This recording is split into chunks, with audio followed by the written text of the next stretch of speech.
L'INSEE vient de publier des chiffres et normalement ça devrait faire réagir tout le monde. On les regarde ensemble et vous me direz ce que vous en pensez. Alors je vous mets le tableau en grand, sinon vous n'allez rien voir du tout. La première ligne en haut, vous avez les naissances. Donc vous pouvez voir qu'à aujourd'hui, les naissances sont complètement en train de s'écrouler. Et d'ailleurs, les décès sont supérieurs. Mais on va arriver sur la ligne des décès après. On a déjà parlé des naissances. Alors moi, je pense qu'on pourrait l'expliquer de deux manières. On a déjà la conjoncture économique qui est très compliquée. Donc les gens réfléchissent plus avant de faire des enfants. C'est devenu beaucoup plus compliqué puisque les enfants, ça coûte cher, on va pas se mentir. Mais il y a aussi un autre truc. Rappelez-vous, pendant la crise Coco, il y a plein de gens qui disaient qu'il y avait des problèmes de femmes. Vous comprenez ce que je veux dire? Je fais attention à mes mots pour pas que la vidéo soit censurée. Donc ça, c'était par rapport à ce qu'on leur injectait dans le corps. Vous vous rappelez, il y a plein de femmes qui avaient des problèmes. Et puis après, vous avez la ligne des décès. Alors, la ligne des décès qui est en train d'exploser.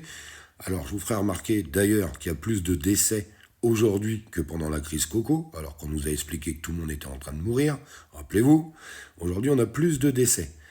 Et qu'est-ce qu'on nous avait dit? Alors, il y a un certain professeur qui nous avait dit ça. C'était le professeur Raoult. On l'a pris pour un fou. Enfin, pas nous, mais en tout cas, les médias ont essayé de le faire passer pour un fou.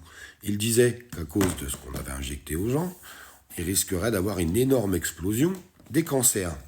Et bien, comme c'est bizarre, aujourd'hui, on a une explosion de la mortalité. Alors qu'on a plus de décès aujourd'hui que pendant la crise Coco. Ça laisse à réflexion. Alors j'aimerais avoir vos commentaires, moi, là-dessus. Alors les chiffres trompent pas. Les chiffres, ils sont là.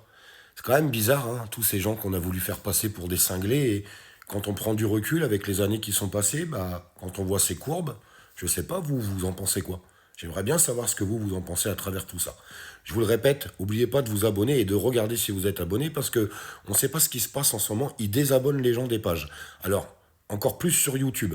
Plus sur YouTube que sur Facebook ou TikTok. Mais c'est incroyable. Donc, n'oubliez pas de vérifier si vous êtes abonné. Et si vous n'êtes pas encore abonné, n'hésitez pas à vous abonner derrière. Alors, par rapport à la courbe que je viens de vous mettre, mettez-moi vos commentaires et soyez honnête. Dites-moi ce que vous en pensez. Peut-être que je fabule, peut-être que je raconte n'importe quoi. C'est une possibilité. Dites-moi, vous, comment vous interprétez cette courbe. Dites, mais soyez honnête, même si vous ne pensez pas comme moi, c'est pas grave ça. Le but c'est de savoir un petit peu comment les gens réagissent et comment ils peuvent interpréter cette courbe. Moi ça m'intéresse aussi. Ça se trouve je suis en train de me gourer, en train de dire merde mais tu te fais une fixette par rapport à cette crise Coco et ça n'a strictement rien à voir.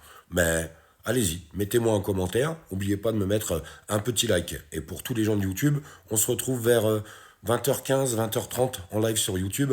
Je pourrais pas le faire sur les autres plateformes parce que par exemple TikTok on peut plus rien dire. C'est devenu une plateforme complètement ahurissante. C'est pour ça que je me tourne de plus en plus vers YouTube et Facebook. On a un peu plus de liberté d'expression, faut savoir le dire.